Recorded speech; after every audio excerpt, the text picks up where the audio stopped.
just wanna take a chance, never let go of your hand, travel to the stars and back with you. On another moonlit night, can you feel the magic here tonight? Yeah, we're seeing the fly, hearts like yours and mine, always beating perfect time to the music of a moonlit night.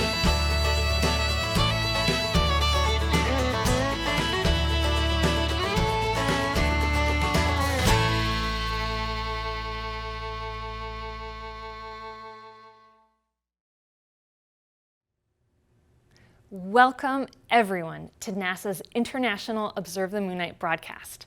I'm your host, Andrea Jones, and I'm here at NASA's Goddard Space Flight Center in Maryland to help guide you through a great program. International Observe the Moon Night is a day each year that we invite everyone on Earth to observe the moon, to learn about the moon, and to honor the cultural and personal connections we have to the moon. It's a day to catch up on what's been happening in lunar science and exploration, to celebrate the moon in our arts and culture, and for lunar enthusiasts around the world to connect. This is our 13th International Observe the Moon Night, and we are so glad that you are here with us. While you're watching, or after the broadcast, you can check out our website, moon.nasa.gov/observe. Here you'll find lots of information and resources, some creative observing ideas, because you can observe the moon with senses other than sight, and our map of lunar observers around the world. You can add yourself to this map by registering. You can also find out how other people are participating and share your own pictures and experiences in the International Observe the Moon Night Flickr gallery, and by using the Observe the Moon hashtag wherever you are on social media. International Observe the Moon Night was inspired by events celebrating the arrival of NASA's Lunar Reconnaissance Orbiter and NASA's Lunar Crater Observing and Sensing Satellite, or LCROSS, at the moon in 2009. Since then, LCROSS has successfully completed its mission, and LRO continues to teach us new things about the moon. I'm going to pass things over for the project scientist for LRO, Dr. Noah Petro, who will give us an update on what's been happening with the spacecraft and the mission. Hi, I'm Noah Petro, lunar enthusiast and project scientist for NASA's Lunar Reconnaissance Orbiter, a spacecraft we call LRO. Imagine for a moment you're about to take a long road trip. What sorts of information might you want to have before you go on that trip? You probably want to know the path, the route that you'll take. You'll want to know where you can refuel, and you want to know where you can get out and stretch your legs and take in the view. Well, in 2009, NASA sent LRO to do just that for the moon, to create a high-resolution digital atlas of our nearest neighbor in space. On LRO, we have instruments that collect high-resolution images, map the topography of the moon better than any other object in the solar system, and tell us where those valuable resources exist at and near the lunar surface. In short, LRO has ushered in a completely new era in our understanding of the moon, how it changes, and how it existed maybe 4.5 billion years ago. With this data, we're prepared for a new generation of lunar explorers to get back to the lunar surface. Both human and robotic explorers will use the data from LRO to not only safely navigate the lunar surface, but conduct some of the most sophisticated science investigations of any planetary surface ever. Now, what do you do when you've done all of those exciting things at the moon? Well, you prepare for other explorers. And over the next 3 years, LRO has a new mission in store. So let's learn a little bit more about that mission by watching this video. Let's take a look. This year, the Lunar Reconnaissance Orbiter celebrates 13 years of orbit around our moon. And in that time, it has collected over a petabyte of data, the largest volume ever collected by a planetary science mission at NASA. Due to its success and continued operational abilities, NASA has awarded the spacecraft an additional extended mission phase so that it can continue gathering critical information on the moon and help pave the way for future lunar missions. Going forward, the LRO mission will have 4 main areas of focus. The first is the study of volatiles, which are chemicals that easily evaporate or vaporize, such as water. In terms of lunar exploration, volatiles will be useful for things like creating rocket fuel and making oxygen to breathe. so they are a primary resource that future astronauts will depend on having. LRO will continue to provide new data for identifying which areas are rich in volatiles, and for cluing us in to how they may move around the lunar surface. Current LRO data suggests they may be frozen in permanently shadowed craters, in areas that receive some sunlight, and may be chemically locked in minerals on the moon. This is helping pave the way for future missions like Viper, which will send a robotic rover to explore an area near the lunar South Pole, and ultimately, the astronaut-led Artemis missions. The second area of focus is on the moon's interior, volcanic features, and the tectonics of the moon's surface, because understanding the lunar surface requires knowledge of what's been going on underneath. Scientists want to figure out when the moon was last volcanically active, and how current geologic processes, like moonquakes, could affect the safety of future exploration. They'll do these things by studying lobate scarps, as well as deep crustal and mantle composition that are exposed at the surface. Studying the moon's history of volcanism and tectonics will also inform us about other planetary bodies in our solar system and beyond. The third area of focus is on the moon's surface, its regolith and impact craters. We want to know how impact craters break down, and if different ejected materials might degrade at different rates. These studies will give us a better understanding of the mineral and chemical makeup of the lunar surface and subsurface. This information can tell us how the moon has changed over hundreds of millions or billions of years. Studying the moon's regolith and impact craters also informs scientists about space weathering, which can help similar studies looking at the Earth, as well as on places like Mars, Mercury, or even asteroids. The last focus area for LRO going forward is support for future missions. NASA has plans for numerous missions to go to the lunar surface during LRO's extended phase. Sending missions to the lunar surface requires planning, not only to build the mission, but to find safe and interesting landing sites. LRO is in a unique position to directly assist with some of those operations and science objectives. LRO can help identify landing sites by making maps that tell us what the surface is like, where there may be hazards to landers, and where there are interesting features to explore. LRO is also capable of helping land-in missions get simultaneous measurements from orbit while they gather data from the surface. After studying the moon for 13 years, LRO has proven to be one of NASA's most valuable tools for advancing lunar science. And as it continues collecting data, the spacecraft helps lead the way for future exploration of our moon.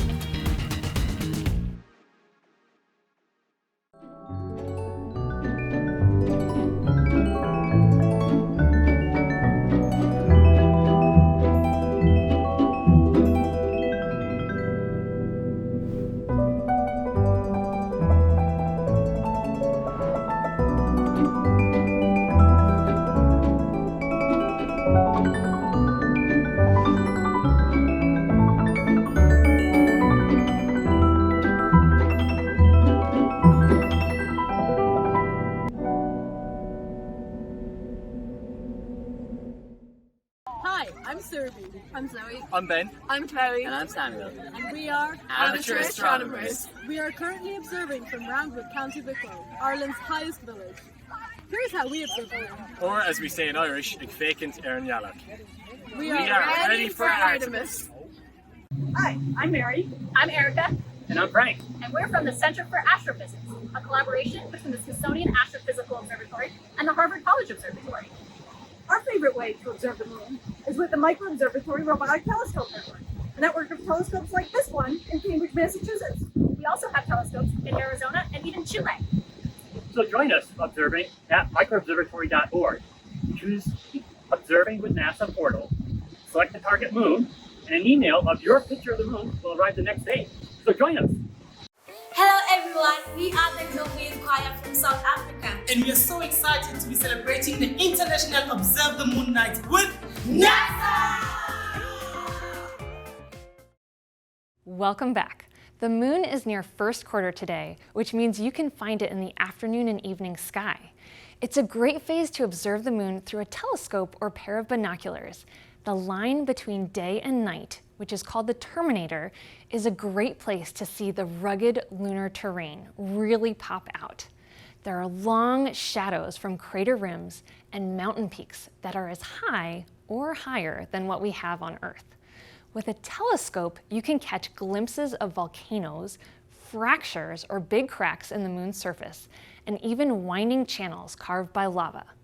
But you don't need a telescope or pair of binoculars to observe the moon. With just your eyes, you can see dark and light patches. The dark patches are plains of solid lava called maria, the Latin word for seas, and the light patches are the rugged lunar highlands. There's a lot to learn from observing the lunar surface. Take a look at this next video for a view of an interesting sight.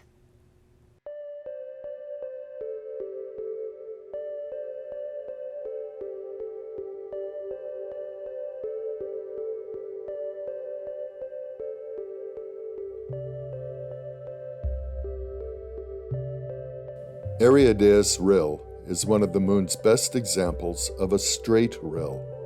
Running roughly east to west, it appears as a great fracture in the lunar crust, measuring about 220 kilometers long, 4 kilometers wide, and 0.8 kilometers deep.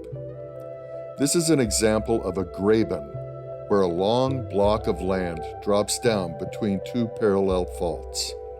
It may have been formed by a rising dike of magma wedging open a crack in the lunar crust.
Studying the moon allows us to peer back into history in a number of ways. By studying the moon's geologic history, we can learn about its formation and what happened over time, as well as about the geologic history of the Earth and other moons and planets in our solar system. NASA's Apollo program made history by bringing the first humans to the lunar surface, allowing us to experience firsthand what the moon is really like. This year marks the 50th anniversary of Apollo 17, which was the last of the Apollo missions to visit the lunar surface. It's an incredible milestone, and this next set of videos will help us see how that history connects with our current exploration of the moon and what is coming in the future. Take a look. Later this year, Apollo 17 astronaut and geologist Jack Schmitt will mark 50 years since his first steps on the moon in December 1972. Those footprints left an impression on both the moon and on Schmitt. No matter how much preparation you have for experiences like stepping on the moon, it's going to be more than you ever anticipated. Schmitt was the first trained field geologist to observe the moon up close and personal, and he found himself discovering unexpected things with every step. Every rock that we examined had something new that I didn't expect, and surprises is what geologists like. That's why you're exploring, is to see the things that nobody's ever seen before. Schmitt spent a combined 22 hours outside of the spacecraft during his 3 excursions on the moon. Before his own trip, Schmitt trained other Apollo astronauts, sharing with them his in-depth knowledge of fieldwork. The main thing was to expose them to as many different, say, geological experiences as we possibly could. Get them out in the field. Don't let them sit in the classroom. He treated training scenarios on Earth the same way he would if they were on the moon, including simulated equipment, backpacks, and cameras strapped to the front of spacesuits. Astronauts could then focus on what differences in the rocks they were seeing and what rock samples were best to collect, essentially giving them the fundamental field geological experiences that they needed to succeed. The 4 or 5 days per month Schmidt spent training astronauts in the field really did make a difference.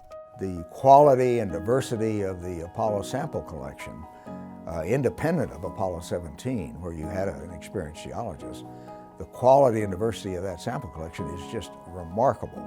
Fortunately, the current Lunar Reconnaissance Orbiter mission, or LRO, is changing the game, bringing back high-quality photography of the moon that Schmidt only wished he'd seen before his own trip. The Lunar Reconnaissance Orbiter program now has provided us with a much, much higher resolution suite of photographs for any future astronauts. What we learned from the Apollo missions helped lay the groundwork for LRO, and LRO will help guide future explorers.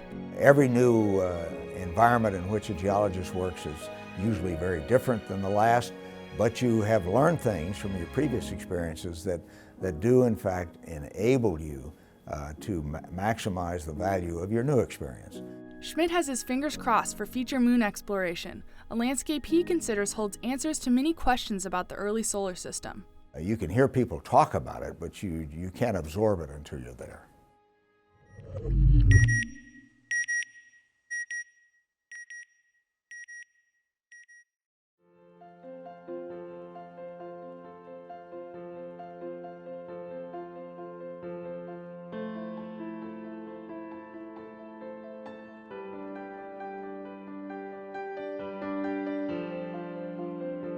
Apollo 17, the final Apollo mission to land on the moon, visited the spectacular Taurus Littrow Valley, deeper than Earth's Grand Canyon. In December 1972, astronauts Gene Cernan and Jack Schmidt explored an active fault scarp, a gigantic landslide deposit, and brought back samples including beads of volcanic glass erupted in an ancient lunar fire fountain. Schmidt was the first professional geologist on the moon.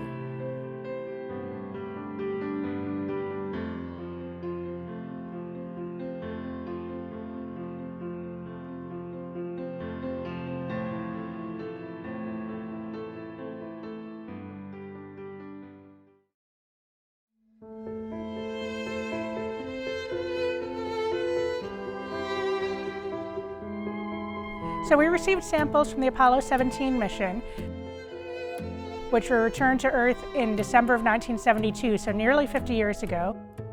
Basically collected on the moon, brought back, then they were frozen within about a month of being returned, so no one's ever looked at them since. It's very exciting.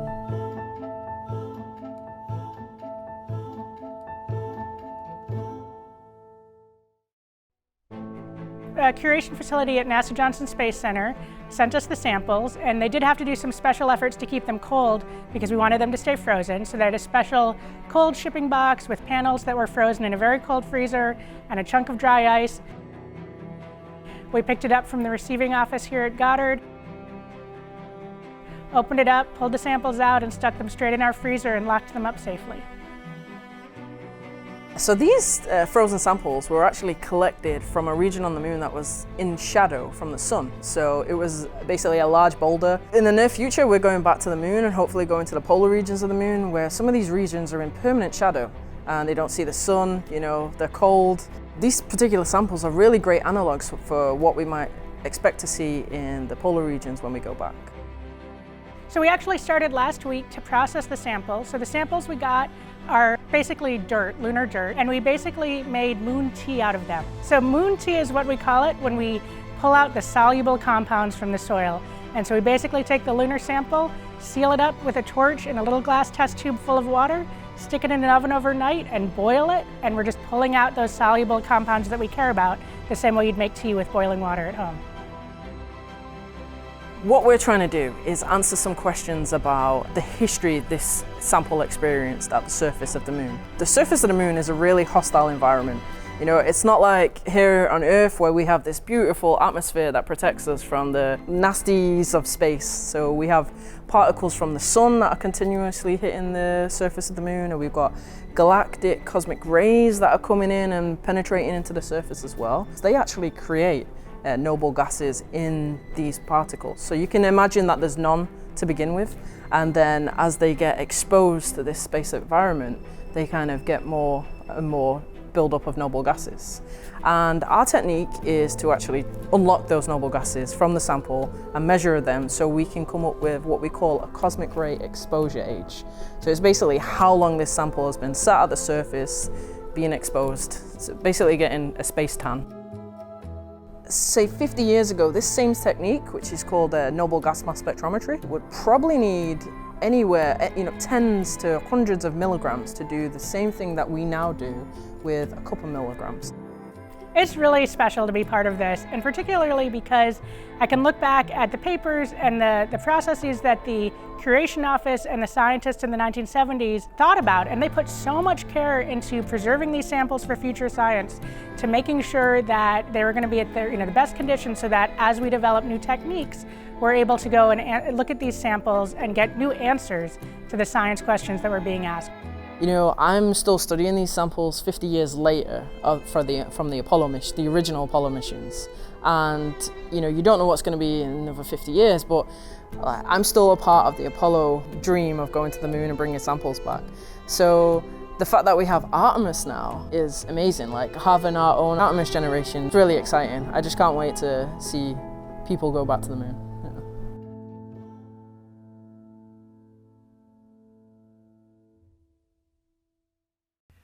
NASA's Astromaterials Research and Exploration Science, or ARES team at the Johnson Space Center in Houston, Texas, is responsible for curating the agency's Apollo lunar samples. Studies of these moon rocks continue to unveil discoveries about the moon and our solar system, but also help prepare for the return of samples collected during future Artemis missions. Recent work by our team on samples such as the Apollo 17 core seen here supports the Apollo Next Generation Sample Analysis, or ANXA, initiative. This initiative has enabled a new generation of explorers equipped with new and improved technologies to study Apollo samples. ANXA helps link generations of lunar explorers and has also enabled our team to capture valuable lessons learned that can be applied to collecting and curating moon rocks from Apollo to Artemis. Let's take a look at how NASA got samples from the moon.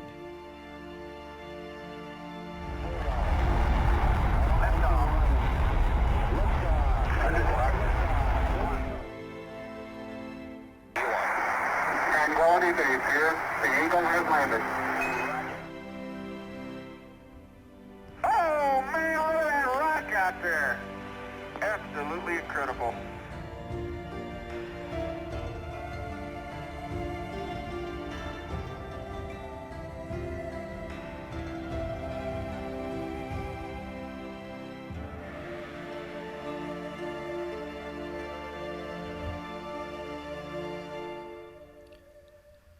Apollo samples may have been collected 50 years ago, but new and exciting research is ongoing. Seen here is the Apollo 17 core sample that was vacuum sealed on the moon. Earlier this year, almost 50 years later, the team members seen here were involved in a successful extraction of gases from the core sample vacuum container. The many lessons learned from this process will be applied to the future collection of volatiles, which you can think of as gases from water or hydrogen or carbon dioxide or others that we hope to collect during Artemis missions. The team also carefully processed lunar material collected in the Apollo 17 core from below the lunar surface, carefully separating out individual pieces of various sizes and documenting every step taken throughout the process. Utilizing technologies such as X-ray computed tomography, or XCT scans, which you can think of or think about like scans a doctor may take of your brain or another part of your body to see what it looks like without doing surgery. Well, these types of scans provide exciting data valuable for research, but scans of the vacuum-sealed Apollo 17 core proved to be extremely valuable in the successful gas extraction and processing. These lessons learned again will be applied to the collection and curation of future samples. Lunar exploration and investigating moon rocks is exciting, and individuals of all ages can get involved. One way is to check out our Astromaterials 3D lunar collection. Astromaterials 3D allows an individual to explore a subset of samples collected from the 6 Apollo surface missions. You can select a mission, find a sample of interest to you, and then open that sample and explore it further. As you further explore the sample, you can interact with the sample, or you may decide to explore it even further using our Explorer tool. The Astromaterials 3D Explorer allows you to interact with the sample, looking at it in different lighting conditions, or even allowing you to view it in 3D. Now, as you wear 3D glasses and explore this sample, it's as though the sample is jumping out of the screen and into your hands. Now, thanks to XCT scans of each sample, again, think about a doctor taking a scan of a part of your body, you can actually explore the interior of a sample, in a sense, slicing into it and finding interesting features. There are lots of other details available on the site, but one additional aspect to point out is that you can even download and print your own 3D model, which can also be fun. Now, additional resources we have available are our Classifying Moon Rock Interactive. That's one small step for man, one giant leap for mankind. This online interactive allows learners of various ages to get introduced to our lunar lab, build background, as well as skills enabling a user to learn how to classify moon rocks as well. Users can also learn fun facts about the samples, as well as fun facts about each of the Apollo missions and so much more. The interactive encourages users to continue their journey of exploration with connection to views of landing sites, as well as Astromaterials 3D and more. We encourage you to take advantage of the many ways to explore the moon, including looking up at the night sky, but also exploring and interacting with the moon rocks in our collection using resources we have available on our website. We hope you, as we are excited about the journey back to the moon as we continue to learn from Apollo and look to the future with Artemis and the future collection and curation of moon rocks. みんなで月を見よう。I'm focusing on the moon because humans will be expanding the area of activity in the near future. I have been supporting it from the aspect of running site analysis using observation data. Let's look up the moon and imagine humans walking there again. Nazywam się Kinga Ruszecka i zapraszam do wspólnej obserwacji Księżyca. Nosotras somos como la luna. Cada fase es un cambio para llegar a nuestra plenitud. ¡Viva la noche de observación lunar! Hey, we're the 2022 Winter Rover crew at the bottom of the world, observing from the National Science Foundation at Munson Scott South Pole Station here in Antarctica. In Spanish, we say Observe la Luna. In French, we say Observe la Lune. South Pole Station's looking forward to Artemis 1 launch and NASA going back to the moon. Woo! If I go to the moon, I'd bring some crackers just in case it's made of cheese! Woo! Hello again. I hope you're enjoying this International Observe the Moon Night broadcast. As a reminder, you can visit our website, moon.nasa.gov/observe, where you can find resources, activities, viewing guides, and more. Lots of things to help you learn more about the moon and enhance your experience participating in International Observe the Moon Night. Now, the moon has been an important marker of time for humans for tens of thousands of years. It's an important part of the creation stories in cultures around the world. It's woven into our language and our art. Today, the moon continues to inspire poets and painters, artists and dreamers, scientists and explorers. Next, we present some moon poetry and also some beautiful views of the lunar terrain that we hope will inspire you. A brief history of the moon. When the moon rises, it's where you are. Light reflected from the sun shines in your eyes. Your skin beneath the moon is a long skein of stories too many here to tell. But there is a man stooped fishing beneath a banyan tree there, and a precious elixir somewhere in, perhaps, the snow-white south. They've said all that's lost on earth gathers heaped up there on what they've also said was our mirror. Inanna rotting monthly on a hook, global goddess, arrowed, lonely, dark, full, and the children are singing, guard me till you die. Your heart brims with moonlight because you love and are loved, changing moods like shapes that cross the sky, and someone in a cave once etched phases on antler to keep time. We had to know. Silver falling through clear, or clouds ringed like caution against the thief. Night road, moon road, a destination reached. A village, or metaphorically say, the moon itself, drawn down from heaven by the telescope. Not spirit smooth, but rock. You, tonight's Galileo, can see time, collision born, craters, mountains shocked up to snare sunlight on the night's ragged edge, valleys of dust and boulders radiating from Maria. Just by looking, the moon is yours, where you are, living magnified by this lunar span. I'm Julie Swarstad Johnson. Nocturne with Freeway.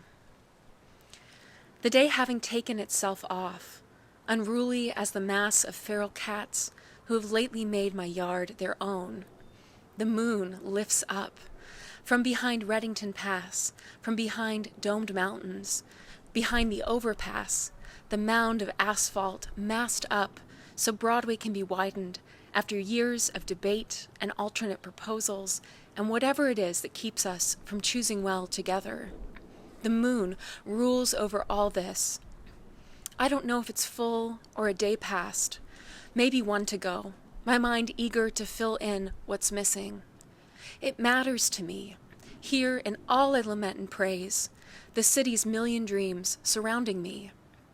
I want the precise name for this moment's shine, a measure of all that does not pass through me.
The future of lunar exploration is as bright as the moon in our night sky.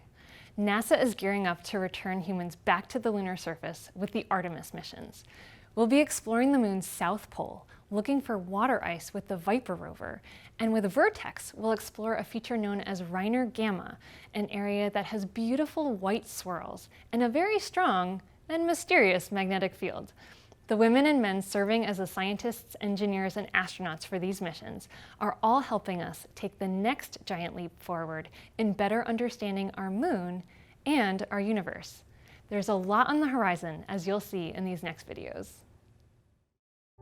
Artemis 1 is paving the way for us to explore deeper and deeper into space. I think Artemis 1 is significant on so many levels. It is a new frontier to do science. So the primary objective is to test the Orion spacecraft integrated with the Space Launch System. And it is designed to carry out the boldest of the bold missions. But it's more than just learning how to travel in space. We're taking a lot of cool science along with us on this first mission to the moon. So as NASA plans to go back to the surface of the moon and then onto Mars, we want to spend more time there, and that's riskier business. So the more we learn about the moon itself and the environment where we'll be operating, the better we can prepare. We have 10 CubeSats we call secondary payloads, which are small scientific spacecraft of their own that will each be conducting their own scientific mission. All of these payloads in some form or fashion will help us going forward. They are going to be studying the moon. And they're going to help us understand what is the moon made out of, what types of rocks, what types of regolith, what types of ice, what's mixed in with water that might be present. One of them actually is going to attempt to land on the moon. They're going to be studying the sun. Understanding and studying the space environment or the space weather. Some different propulsion systems. These novel ideas will ultimately turn into the technology and the systems that we want to use going forward. There's a lot of cool things going on between all these CubeSats that make up our secondary payloads. Additionally, inside the Orion, we'll be flying an experiment to study space biology. Space biology is where we study the underlying changes that Earth-based biological systems undergo when they're in space. Or basically, how does life respond to the space environment? The level of ionizing radiation that you experience when you go beyond the Van Allen belt, so you go beyond the protective magnetic sphere that we have around us, you then get exposed to higher levels of ionizing radiation. So we are flying several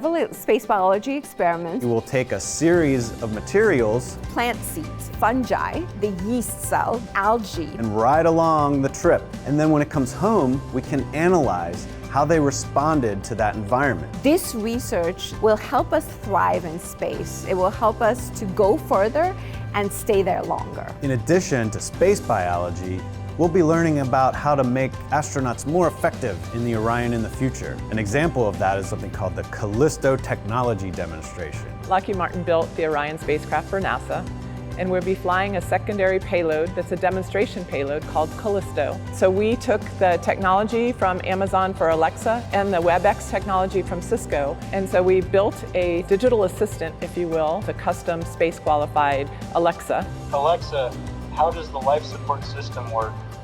Orion's life support system is the environmental control and life support system oracles. And so this payload is a demonstration mission to show how astronauts in the future could use this technology as an innovative user interface. So there you have it. I hope you agree with me. This is exciting. I am just over the moon excited. The science we'll conduct on Artemis 1 lays the groundwork to ensure that we can safely conduct scientific activities at the moon with our astronauts going forward.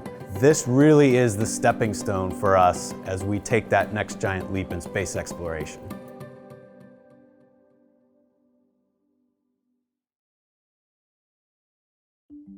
Artemis is our 21st century return to the moon. Together, NASA, international space agencies, and a growing global space industry will explore Earth's nearest neighbor with advanced robotics and our next generation of astronauts.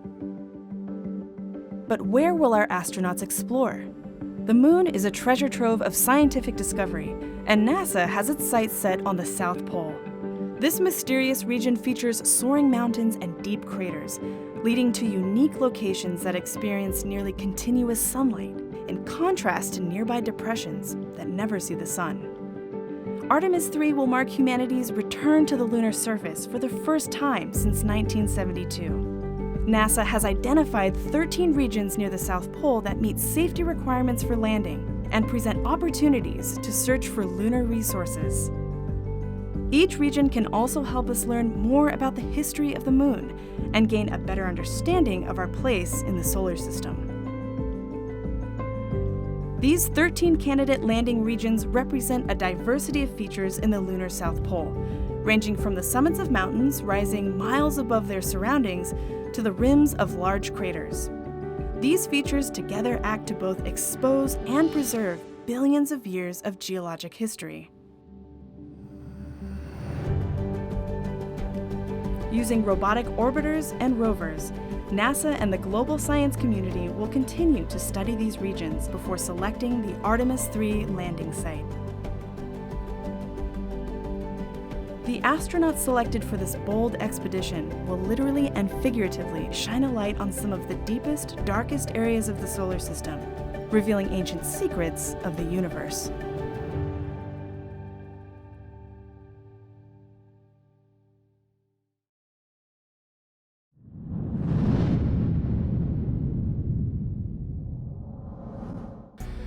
The goal of the test here at the Slope Lab is to test the latest Viper mobility prototype in this facility in order to verify requirements.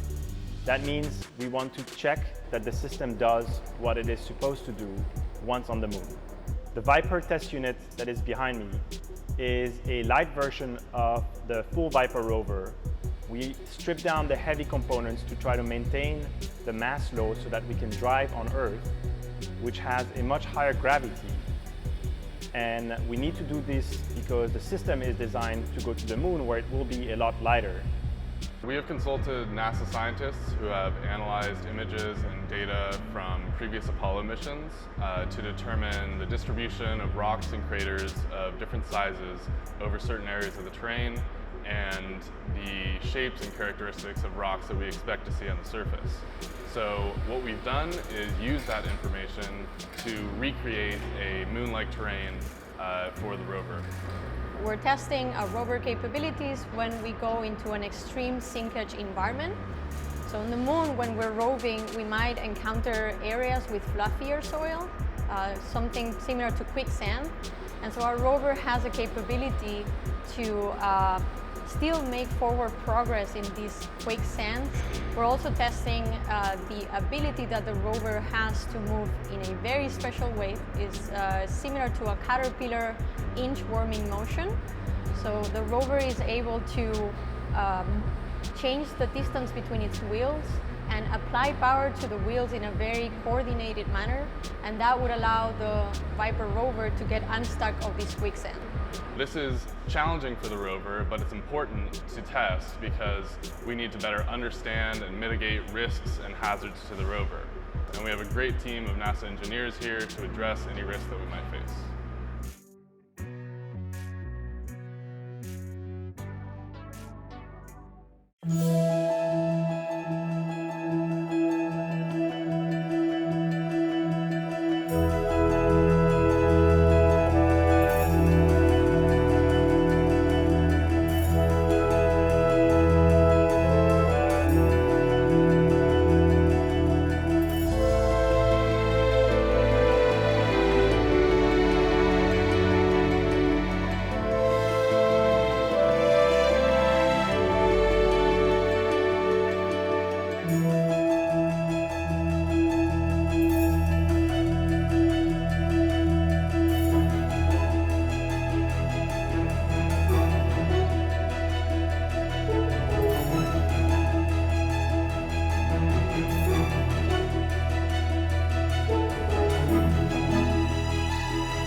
Lacus Mortis, the Lake of Death, is a lava plain about 160 kilometers across.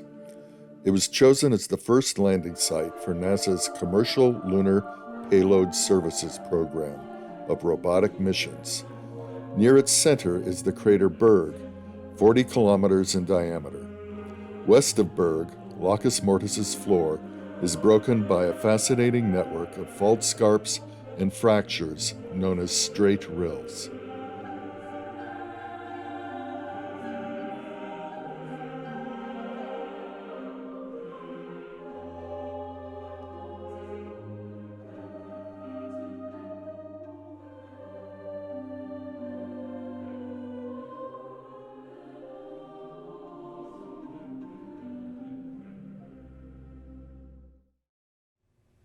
Welcome back. I hope you are enjoying the program, and I want to remind you that you can share your pictures and observations of the moon and find out what other people are doing to celebrate in our International Observe the Moon Night Flickr gallery and through the hashtag #ObserveTheMoon on social media.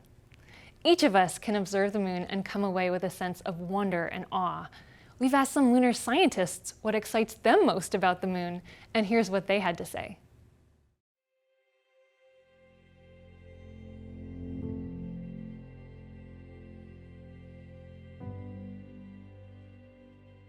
Hi, my name is Aisha Khatib. I'm a PhD candidate at the University of Maryland. I study lunar seismology, especially deep moonquakes. I'm really excited about the fact that we're going forward to the moon, and we are trying to answer some of these questions that we've had for the past 50 years. What people might not know about the moon is that the moon is seismically active, so there are a lot of seismic events that occur on the moon.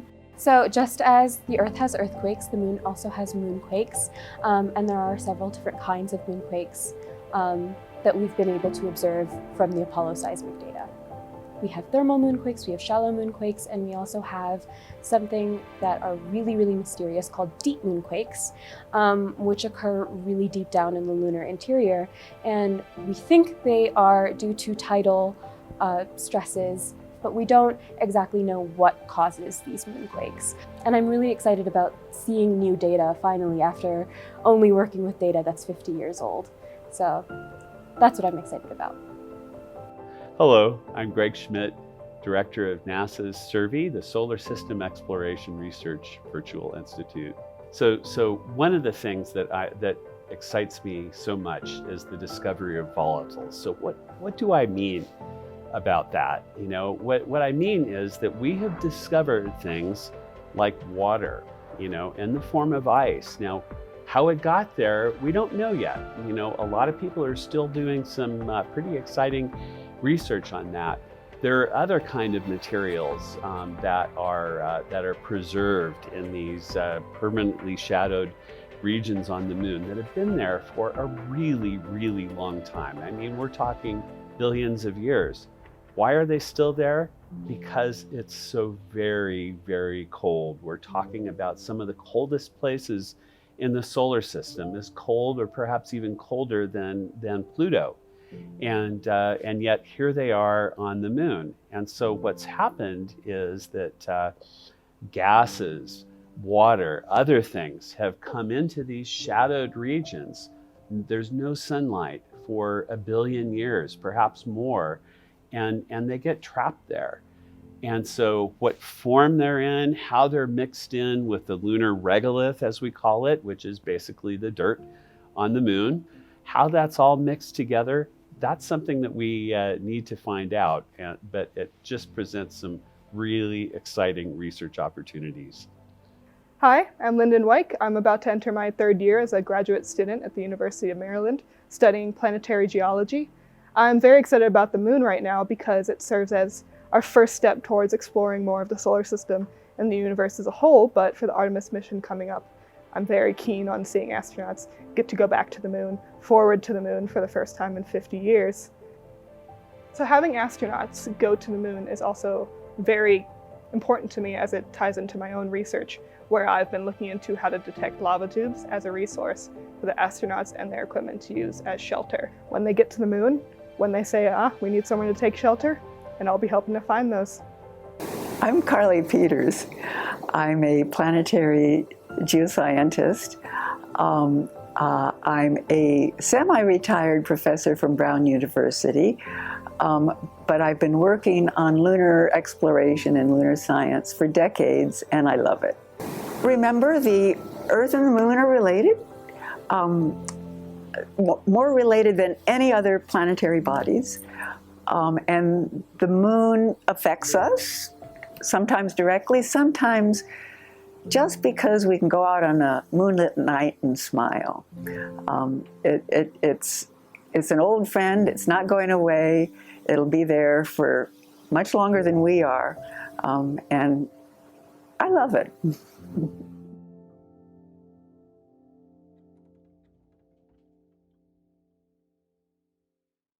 Today, we've shown you a number of ways that we study the moon at NASA and why we're doing it. There is so much that we're still learning from our past exploration, and so many things that are happening now as we prepare for the next phase of lunar exploration with Artemis. The moon is a cornerstone for learning more about the solar system. It's a stepping stone for reaching Mars and beyond. Our accomplishments at the moon prove that nothing is beyond our reach.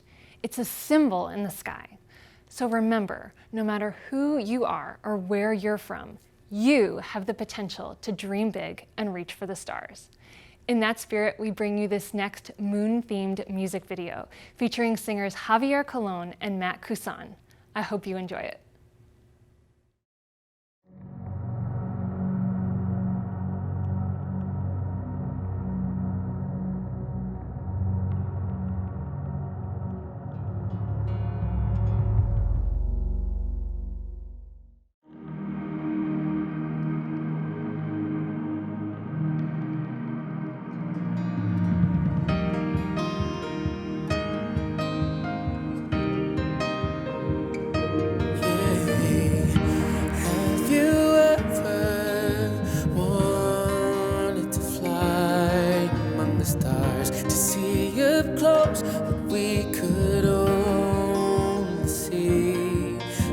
Far, come on, let's go. Your dreams are possible. We can fly far away from here, defying gravity. We'll soar beyond the atmosphere, and we will see things we've never seen before. We'll open up a door to a new world and go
much more.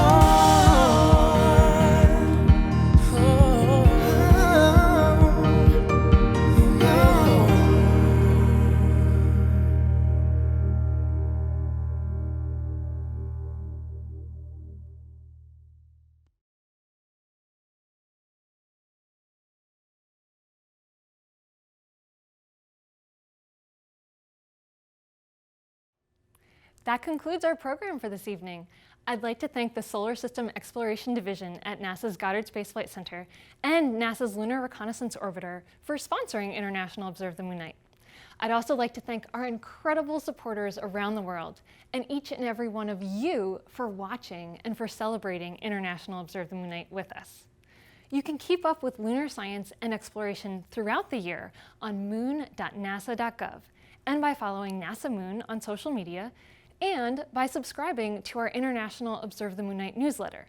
You can sign up on moon.nasa.gov/observe.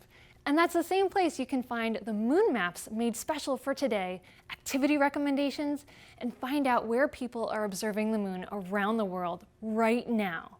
And add yourself to the map. Thanks so much for joining us. Wishing you clear skies and see you next year.